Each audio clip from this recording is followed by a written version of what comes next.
हाथरस कांड पर हम करने जा रहे हैं बहुत बड़ा खुलासा।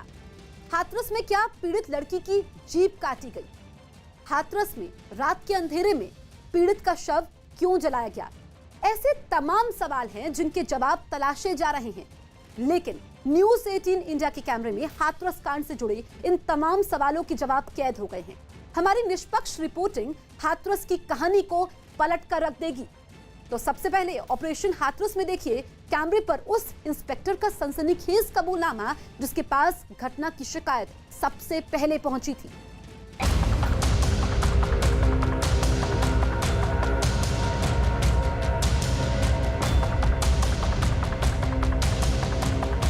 सच और झूठ की पड़ताल में हमारी पहली मुलाकात हुई हाथरस के इंस्पेक्टर दिनेश वर्मा से।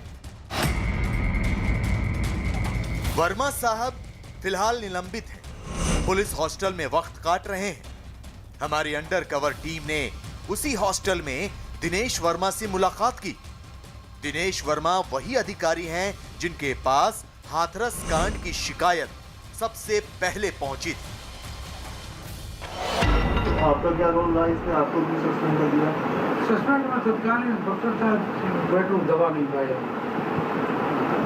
दवाना किस पे था? अब देखिए हम मीडिया को नहीं सकते। आप आया ठीक करके हम आप रोक नहीं पाएंगे। मंजू जिले वहाँ मिलने से रोक नहीं पाएंगे। गाँव जाने से रोक नहीं पाएंगे।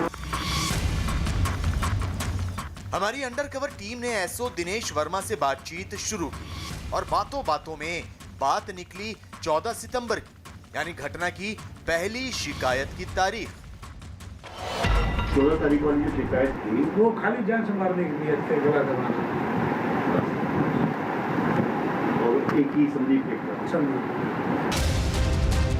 एसओ दिनेश वर्मा के मुताबिक घटना की पहली शिकायत सिर्फ इतनी थी कि संदीप ने जान से मारने की नीयत से पीड़िता का गला दबाया है।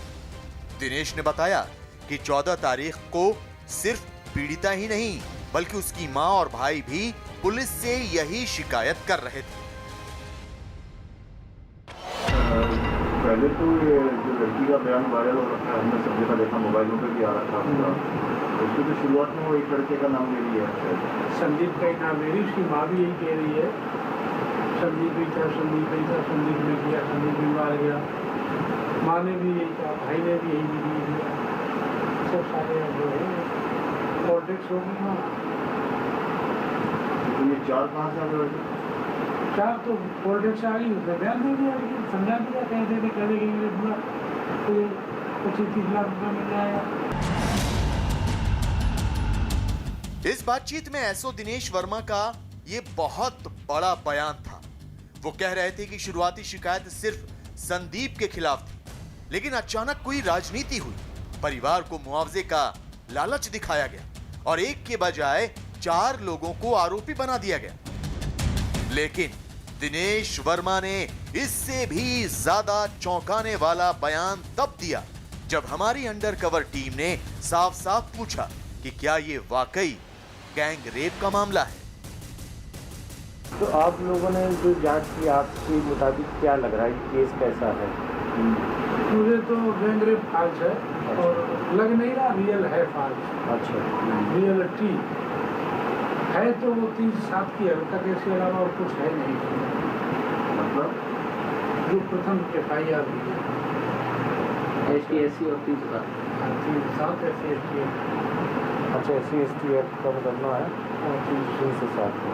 इसके अलावा तो कुछ है। कैमरे पर एसओ दिनेश वर्मा दावे के साथ कह रहे थे कि ये गैंग रेप का मामला है ही नहीं। ये सुनकर हमें भी धक्का सा लगा। दिमाग में आया कि सारी कहानी तो गैंग रेप के इर्द गिर्द घूम रही है। इसलिए हमने दिनेश वर्मा से फिर पूछा और फिर वही जवाब मिला। नहीं है, बिल्कुल नहीं है। तो मैं 100% 1% बता रहा हूँ। मेडिकल हुआ? मेडिकल हुआ कुछ नहीं है, कुछ नहीं है उसमें। 14 तारीख को जो हुआ मेडिकल। हाँ 14 को तो टोटो का वो रेप वाली बात कही नहीं। तो इंटरनल पार्ट का नहीं कराया जा सकता उसकी बगैर मर्जी के। जब उसने 22 को बयान दिया तो इंटरनल पार्ट में कराया गया, फ्लैट बनी, उसका सब कुछ निगेटिव आया सर। दिनेश वर्मा रेप की थ्योरी मानने को तैयार नहीं थे। हमें अब भी दिनेश की बात हजम नहीं हो रही थी। हमने ये भी पूछा कि कहीं ऐसा तो नहीं कि किसी दबाव की वजह से रिपोर्ट झूठी बनाई गई, लेकिन दिनेश के पास हमारे इस सवाल का भी जवाब था। मैनिपुलेट किया गया पोस्टमार्टम की रिपोर्ट भी और नहीं गलत। ये ऐसे ना कंडीशन की चलती ना ऐसा कोई वो था। अगर ये चीज होती आदमी गांव से ही चिल्ला के आता है सर रेप कर दिया। रेप वाली बात तो आई नहीं उनके दिमाग में, कहीं भी नहीं आई। माँ के रेप नहीं हुआ है, ना माँ के दिमाग में आई ना भाई के दिमाग में, ना लड़की में, कभी कहीं कहीं नहीं। हम बार बार लगातार पूछते रहे और एसओ दिनेश वर्मा बार बार बलात्कार की थ्योरी को नकारते रहे, लेकिन अब बारी थी सबसे बड़े और सबसे अहम सवाल की। सवाल ये कि अगर पुलिस सच्ची थी तो आधी रात को पीड़िता का अंतिम संस्कार क्यों किया गया? मगर जवाब में दिनेश ने जो बताया वो सुनकर होश उड़ गए। रात को ऐसी भी आफत पड़ गई थी, रात को ही रात वाला मैटर तो मैं चला आया, वो हम नहीं उसके बारे में बता सकते। जो आपको आप सीधे जैसे बातचीत करते हैं पता लगता है। नहीं, एलआई की रिपोर्ट ये थी और शासन की रिपोर्ट ये थी कि पारिवारिक जो चाह रहा था डेड बॉडी रखे योगी जी को एसओ दिनेश वर्मा ने कैमरे पर जो बताया वो वाकई हैरान करने वाला था। वो दावा कर रहे थे कि उनके पास LIU की रिपोर्ट थी जिसमें अंदेशा था कि पीड़िता का परिवार और समाज के तमाम लोग शव को सड़क पर रखकर हंगामा कर सकते थे और उत्तर प्रदेश के मुख्यमंत्री योगी आदित्यनाथ को मौके पर बुलाने की मांग करने वाले थे। एक बार फिर से सुनिए एसओ दिनेश वर्मा का वो दावा। एलआई की रिपोर्ट ये थी और शासन की रिपोर्ट ये थी कि पारिवारिक जो चाह रहा था डेड बॉडी रखे योगी जी को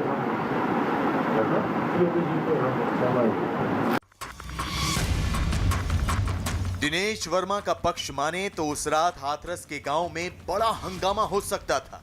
पीड़िता के शव के साथ चक्का जाम करने की योजना थी, मुख्यमंत्री को बुलाने की मांग थी। मामला बिगड़ न जाए, हिंसा भड़क न उठे, इसीलिए प्रशासन को मजबूरी में अंतिम संस्कार का फैसला करना पड़ा।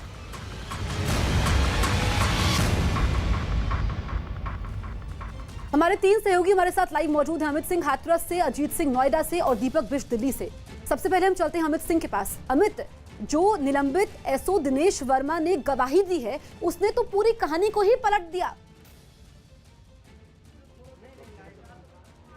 जी जसप्रीत, इस वक्त जो पीड़िता के पिता हैं वो हमारे साथ हैं। हम सीधे इनसे बातचीत करते हैं और जानते हैं।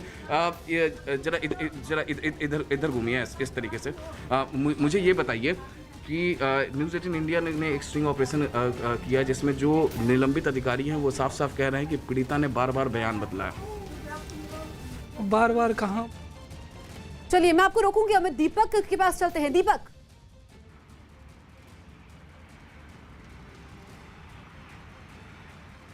बिल्कुल निश्चित तौर पर देखिए एसओ के जो बयान आए हैं और न्यूज़ 18 इंडिया के इस कैमरे में उन्होंने वो सच बोला है, हालांकि दावा किया है, क्योंकि इसके पीछे जांच होनी बहुत ज़रूरी है और जांच चल भी रही है। लेकिन जसप्रीत, सबसे बड़ी चीज़ यही कि जो बयान बार बार बदले गए और जिस तरह से एसओ जो सबसे पहले मौके पर थे और क्योंकि नज़दीक के एसओ थे, चौकी इंचार्ज होते हैं और जाहिर सी बात है कि वो सबसे पहले मौका मुआयना करने पहुँचे थे और सब कुछ उन्होंने अपनी आंखों से देखा था और यही चीज़ उन्होंने बारीकी से न्यूज़ 18 इंडिया के एक कैमरे में बोली है और यही चीज़ सबसे अहम मानी जाएगी। क्योंकि हालांकि जांच अभी चल रही है, कई तरह के आरोप प्रत्यारोप लग रहे हैं, लेकिन परिवार को यहाँ पर जिस तरह से परिवार ने शुरुआती दौर में लगातार अलग अलग बयान दिए थे, वो बयान काफ़ी अहम कहे गए थे और उसके बाद कई ऐसी चीज़ें सामने आई जो बार बार बयान बदलने की वजह से साफ नहीं हो पा रही थी और जांच बार बार भटकती हुई दिखाई दी थी। लेकिन अब जिस तरह से बयान जो बातचीत हुई है, जो हमारे ऑपरेशन में खास तौर से एसओ दिनेश जो बोला है वो काफ़ी अहम है। लेकिन पुलिस को एसआईटी जो जांच कर रही है वो इस बयान को भी आधार मानकर जांच करेगी। सबसे अहम चीज़ यही है, क्योंकि लगातार 14 सितंबर से जो बयान बार बार आ रहे थे, अलग अलग बयानबाजी हो रही थी, क्योंकि रेप की पुष्टि 14 सितंबर को नहीं की गई थी और न ही कोई शिकायत। फिर भी उसके बाद लगातार 10 दिन बाद रेप की बात सामने आई थी। तो कई मामले ऐसे हैं, अभी भी कई जांच के यहाँ पर तथ्य सामने रखे जाएंगे जो अहम माने जा सकते हैं इस जांच में। अजीत सिंह जो कि नोएडा में मौजूद हैं।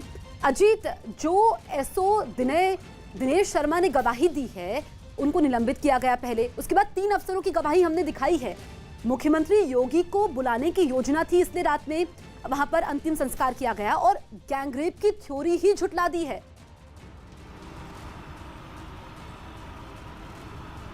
देखिए बिल्कुल जसप्रीत, जिस तरह एसआईटी जांच कर रही है और जो हमने सबसे बड़ा स्टिंग ऑपरेशन दिखाया है हाथरस मामले का, वो ये 3 गवाह हैं जिनका नार्को टेस्ट भी होना है, जो एसएचओ हैं, जो सीओ हैं, जो वहाँ लोग तैनात थे। सीएम की तरफ से साफ तौर पर ये कहा गया है कि सभी लोगों का नार्को टेस्ट होगा, पॉलीग्राफी टेस्ट होगा, जो वादी हैं, जो है प्रतिवादी हैं, पुलिसकर्मी हैं। तो निश्चित तौर पर जो एसओ दिनेश शर्मा कह रहे हैं, क्योंकि उन्हें पता है कि नार्को टेस्ट होगा और जब नार्को टेस्ट होगा तो सब कुछ दूध का दूध और पानी का पानी हो जाएगा। और यही बात जो आरोपी का पक्ष है वो भी ये कह रहा है कि हम चाहते हैं कि नार्को टेस्ट हो जाए, सीबीआई जांच हो जाए, लोग भाग क्यों रहे हैं। और एसआईटी को 10 दिन का समय इसीलिए दिया गया जसप्रीत, कल मुख्यमंत्री के निर्देश पर, क्योंकि एसआईटी ने बहुत सारे ऐसे तथ्य सीएम के सामने, एसीएस होम अवनीश अवस्थी के सामने रखे थे कि हमें अभी और वक्त चाहिए, क्योंकि जांच किसी और तरफ जा रही है और जो इशारा कर रहे हैं कुछ और आज अभी आपने देखा कि थोड़ी देर पहले जो जेल में बंद है चारों आरोपियों ने चिट्ठी लिखी है पुलिस अधीक्षक और उसकी एक कॉपी डीजीपी को भेजी है, जिसमें उन्होंने साफ तौर पर इस बात का जिक्र किया है कि आखिर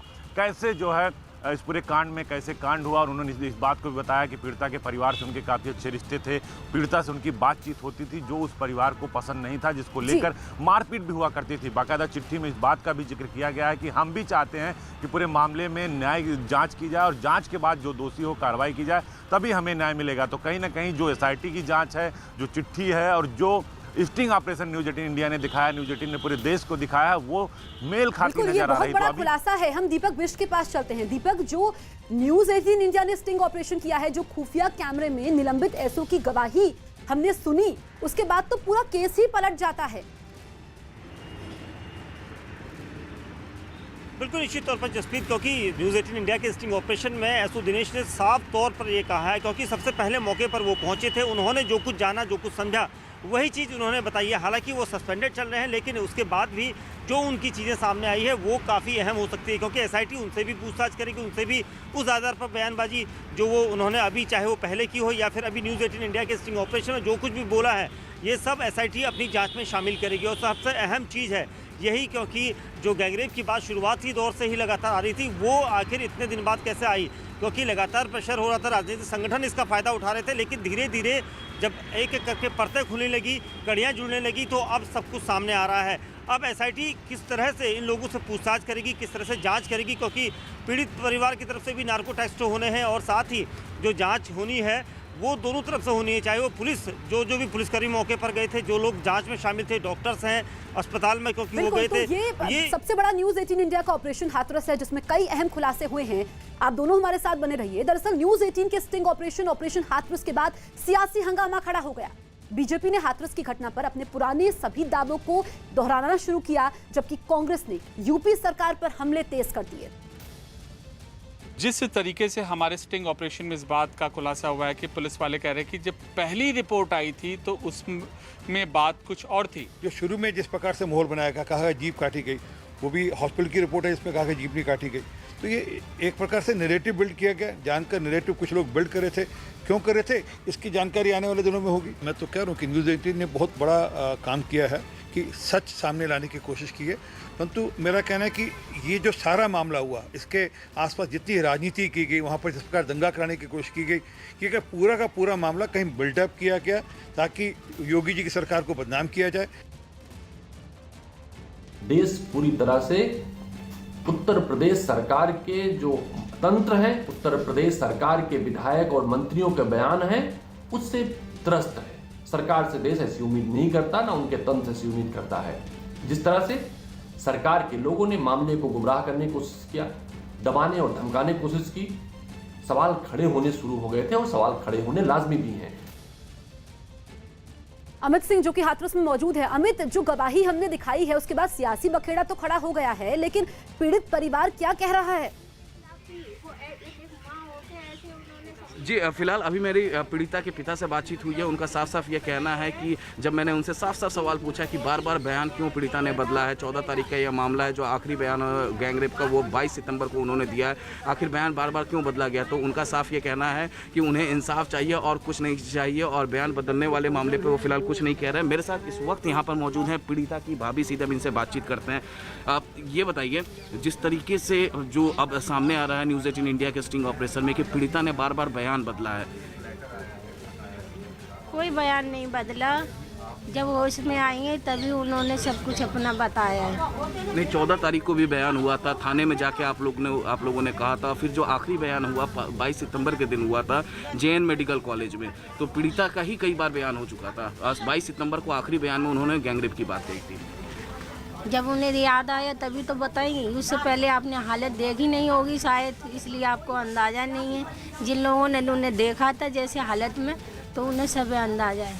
लेकिन 14 तारीख को जो उन्होंने बयान दिया था, उस समय भी जो जांच अधिकारी थे वो कह रहे हैं कि वो मामला बदलती गई, बयान लगातार वो बदलती गई। वो सरकार करेगी और न्याय मिलेगा। ये कितने भी सवाल उठाए, कितने भी वो लगाएं, हम लोगों पे इल्ज़ाम लगाएं कि मोबाइल को लेके या किसी चीज़ को लेके या भैया को लेके हैं, मगर हम लोगों का न्याय तो कोर्ट से होगा और हमें विश्वास है कि हमें न्याय मिलेगा। हम सच बोल रहे हैं, सच की कभी हमेशा विजय भई है और अब भी होगी, क्योंकि ये आवाज़ रुकेगी नहीं और ना ही हम लोग डर नहीं रहे हैं, बोलेंगे, बराबर बोलेंगे, क्योंकि इनके आगे हम लोग बोलेंगे नहीं तो फिर हमें कैसे पता चलेगा। ये डर, इन्हें तो यही करते चले आए हैं और करते रहेंगे ये लोग। अच्छा, आरोपी जो संदीप पकड़ा गया है उसका भाई के साथ किस तरह के रिलेशन थे, क्योंकि फोन पे लगातार बातचीत हो रही थी, 104 बार बातचीत हुई है। कोई बात नहीं हुई, सब झूठा ड्रामा है। और जो अगर आपके पास कोई सबूत है, उन लोगों के पास सबूत है तो हमें लाके दिखाएं कि कॉल डिटेल है लगातार न्यूज़ 18 इंडिया कुछ नहीं होता। ऑडियो हो तो हमें सुनाओ, जो हमारे पास ऐसे मेरे पापा का नंबर पूरे गांव में सभी के पास है, क्योंकि वो मजदूरी करते हैं, उनका नंबर सबके पास है। मैं ये बात नहीं बोल रही वो नंबर नहीं है मेरा, सबके पास है। तो भाई जो बात कर रहे थे, क्या बात कर रहे थे? 5 घंटे तक की बातचीत हुई है, कोई फोन हुआ ही नहीं है। ये तो सब ड्रामे हैं। अब इन्हें कोई पॉइंट नहीं मिल रहा तो इन्होंने मोबाइल रख दिया उस पर, कुछ ही नहीं मिल रहा तो लड़की को शॉपिंग, हम लोग कम मर गए तो जो वो लोग शॉपिंग कराने जाओगे, फोन से बात कर रही। शॉपिंग कराने के लिए बात नहीं है, जो बयान लगातार बदला गया उस पर कुछ 14 तारीख से 22 सितंबर तक कोई चीज़ नहीं है, कोई बयान बदले नहीं गए हैं इससे सब। चलिए, बिल्कुल अमित, तो जो आपने सवाल किए हैं, पीड़ित परिवार, ये पीड़िता की भाभी हैं जो आरोपों को झुठला रही है और उनका ये कहना है कि ये तमाम आरोप झूठे हैं, उन्हें न्याय चाहिए। लेकिन न्यूज़ 18 इंडिया का सबसे बड़ा ऑपरेशन हाथरस, जिसमें निलंबित एसओ दिनेश शर्मा ने कई अहम खुलासे किए हैं, सनसनीखेज खुलासे किए हैं। आगे भी हम इस पेशकश को जारी रखेंगे। फिलहाल कुछ देर के लिए हम रुक रहे हैं। आप सभी सहयोगी हमारे साथ बने रहिए।